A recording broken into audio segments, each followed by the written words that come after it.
All right, time to dive into these C programming notes you've got. Today, it's all about assertions and pointers.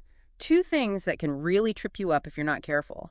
But they're key to writing some really clean, powerful C code. I'd even say essential is kind of putting it lightly.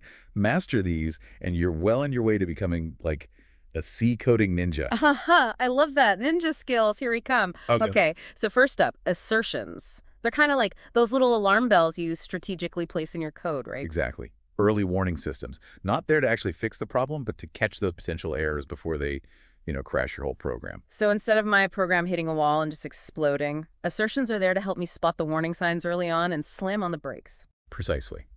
Your notes here mention this assert macro. That's your main tool. You use it to basically set conditions that must be true at certain points in your code. And if one of those conditions isn't met, bam, the assert macro throws an error, gives you a chance to figure out what went wrong.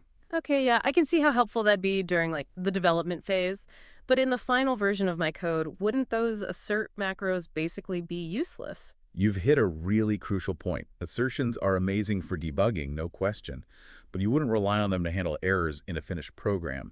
You'd need more robust error handling for that. Makes sense. It's like assertions are great for practice, for sure.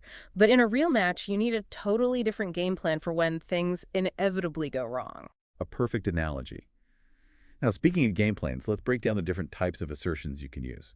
Your notes mention preconditions, postconditions, and invariants. It's like having different security checkpoints throughout your code. Okay, yeah, break those down for me. Preconditions, postconditions. Feels a little like a logic puzzle. Haha. More like a logical flow, really. Preconditions are first. They're the things that have to be true before a function even starts running. Imagine like bouncers at the door of your function, making sure everything's in order. Gotcha. So preconditions are about making sure the function has all its ingredients before it starts working its magic. Exactly. Then come the postconditions. Those kick in after a function's done its job. Think of them like a quality control check. Mm. Making sure the function actually did what it was supposed to and didn't mess anything else up in the process. Okay, so preconditions set the stage, postconditions check the results. What about these invariants? Those sound a bit more like permanent. You could definitely say that. Invariants are those rock-solid truths in your code. Things that must be true at a specific point in the program, no matter what. Interesting. Could we maybe look at an example from the notes to make this a bit clearer? It'd be great to see how these all come together in like real code. Absolutely. Let's take a look at it. Okay, I think I'm getting the hang of assertions now, those safety checks in our code. But now we're moving on to pointers. And I'll admit, this is where things always get a little fuzzy for me. Yeah, they can be a bit tricky, but we'll break them down. Remember those treasure maps we talked about? Mm. Think of pointers kind of like the memory addresses on those maps, leading you to seize treasure chests of data. Okay, so instead of holding the data itself, a pointer tells us where to find it in the computer's memory, like having the GPS coordinates instead of just the street address. Exactly. Every single variable in your C code, it's stored at a specific spot in memory, and a pointer, it holds that address. This is where C gets really powerful, that power user aspect you mentioned. Yeah, right. How so? What makes having this indirect access so important? Well, imagine you're working with huge amounts of data, right? If you had to copy all that data every time you wanted to use it, talk about a resource hog. Right, that'd be like, I don't know, physically moving a whole library just to borrow one book. Exactly. With pointers, you're just passing around those little memory addresses. Way more efficient, and it unlocks a whole world of flexibility in your code. Okay, yeah, I see the appeal. But I remember from my notes, there are these special operators involved. Something about an address of operator and a dereference operator. Right. Those are key. The address of operator, that's the ampersand symbol. Think of that like asking a variable, hey, what's your address? You put that antron right before a variable's name, and boom, it gives you the memory location where that variable lives. So if I use the n on a variable, let's say score, I'd get its memory address. You got it. And that's where the dereference operator comes in, the asterisk, the blaster. Huh. Once you've got that memory address tucked away in a pointer, you use the enter to actually access the data at that location. So the ns of operator gives you the location, and then the dereference operator lets you open the door and see what's inside. Perfect analogy. Actually, your notes mention some good visuals for this. There are a couple of slides, pointers, example, and Dereferencing pointers, example. Ah, yes, visuals. Now you're speaking my language. I'm much more of a visual learner. Those diagrams should really help solidify things, how pointers hold addresses, and how dereferencing unveils that actual data. Now picture this. We've got those visuals up. We've got our treasure map. Okay, so we've got the treasure map. We know how to find the X. But there's even more to these pointers. Oh yeah, there's a whole lot more we can do with them. Let's talk about pointer assignment and this thing called aliasing. Okay. Imagine you make a copy of that treasure map. Now you've got two pointers, both pointing to the exact same spot, same memory location. So 2 keys to the same treasure chest? That could be pretty useful, I imagine. It can be, but it can also cause some real confusion if you're not careful. Because if one part of your code uses one of those pointers to change the data.